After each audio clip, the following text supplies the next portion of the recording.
It's that wonderful time of year when the hedgerows are full of beautiful, delicious, super healthy free berries.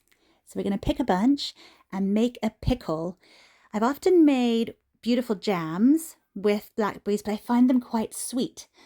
And this one just has a perfect mixture of sweet and sour, which is really lovely. So I'm going to get them in here. I'm going to use 300 grams. Just going to get them all washed and clean and put them straight into a pickling jar.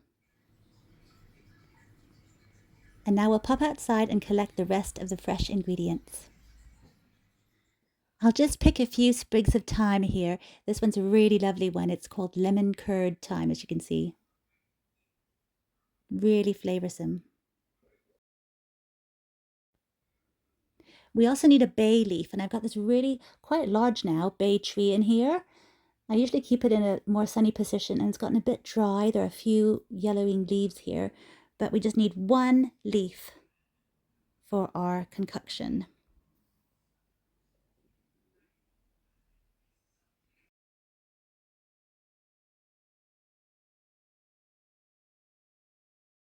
I want to use some orange rind as well for the pickling mix, and none of my navel oranges are ready just yet. I can see some of them are turning a bit yellow now.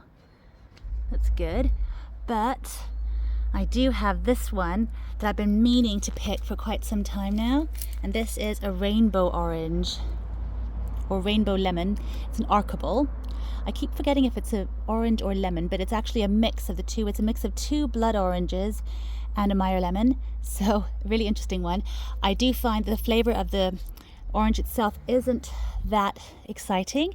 It's kind of a really mild, sort of watered down orange flavor. That's my experience anyhow. But let's get this one and we can use the rind at least. How beautiful it is. It's such a stunner. It's really an ornamental one, I think. Let's just pick it, and I might prune that branch too while we're here. And as the final ingredient from the garden that we need, I want to get a leaf or two of this beautiful scented geranium. The leaves smell of orange, and it's an amazing, amazing scent. So I think it will do really well to help flavor this pickling mix.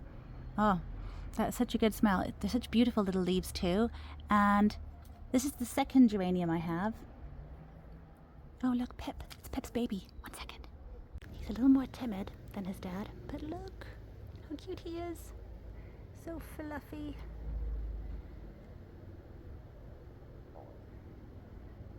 And he really likes to mess up my pots as well. He's such a joy to see. He's so cute. Little baby Robin. There he is.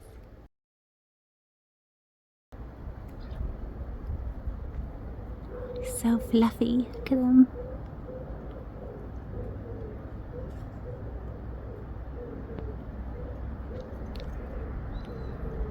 Where was I? I always get so distracted by those little birds. They're so cute. But yeah, so this is a wonderful geranium. And yes, I've had another one too for quite some time now, and I overwinter them in the greenhouse, and they keep coming back year after year.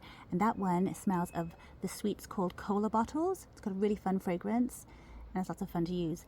But it also has beautiful flowers, and I haven't seen this one flower yet, so I'm looking forward to seeing what color they are and what they are like. The thing is, these pelargoniums that are grown for their scented leaves don't have really showy flowers, but they're still lovely, and the leaves are just so good. So I'm definitely going to use some of those in my pickling mix. It's actually starting to rain a little bit, which is really nice. The sky is super grey, but you just get like every so often you get like a really big fat drop of rain, but that's all. It's not really getting going. I hope it's going to be a proper rain shower because the garden of course needs it. It's been such a wonderfully dry summer. I really do appreciate it, but the garden does need a bit of rain, so that'll be nice. Look how grey the sky is. I just think it looks so nice with those beautiful, really tall sunflowers up there. They're pretty no matter what the colour the sky is, but they're so gorgeous. Really a lovely sunset sunflower. One more little thing about this pelargonium, and I know I keep calling it a geranium. I think they were at one point, they were in the same family, or they were also known as geraniums, but this is definitely a scented pelargonium. I'm so sorry. And the funny thing is, I've decided to put this really highly fragranced plant inside an old chamber pot. This is a chamber pot that I actually found in a charity store in town, and I always think it's fun to use interesting things and reuse them as plant containers, plant holders, things in the garden. And so this one has a new life now. It's reincarnated as a plant pot, holding something much more pleasantly fragranced than it used to, for sure. All right, back to the recipe. Now, I would usually use my homemade apple cider vinegar for this recipe, but I have completely run out. I need to make some more. The apples are pretty much ready. So today we're using white wine vinegar instead. I'm going to use about 250 grams of it. Then we're going to add about a teaspoon of mixed peppercorns. So it's like pink and white and black and green ones. Next comes a really colorful, beautiful rainbow lemon rind. It's all cut up and we know it's so organic and gorgeous. And we need a teaspoon of sea salt as well.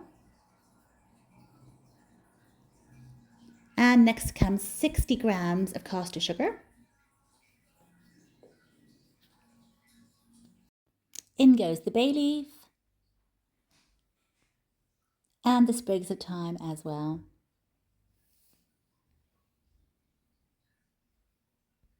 We're just going to heat it gently now until the sugar and salt dissolve. As that pickling mixture simmers, we'll just add the pelargonium leaves to the raw blackberries. That smells so good. All those herbs and the beautiful lemon rinds all coming through. Wonderful. So now that it's gently simmering, I've just turned off the heat and I'm going to let it cool down slightly and then pour it over those beautiful raw blackberries. So now to pour it over very carefully. It is still really quite warm. We do want it to cover all those blackberries. They're just going to kind of cook a little bit in that warm liquid, but it's going to be so good. Just look at all those colors, really wonderful. So now I'm going to leave it in the fridge to really infuse for a week, and then it's ready to eat. And it can last in the fridge for about up to 4 weeks. The way I've done it means it's not shelf stable, so you do have to keep it in the refrigerator. If you want to make one that will last for longer, you can just do it the regular way with canning. But I think this is a great recipe for making small portions and like a fun way to use up blackberries that you might have in the freezer or something if you're picking lots now.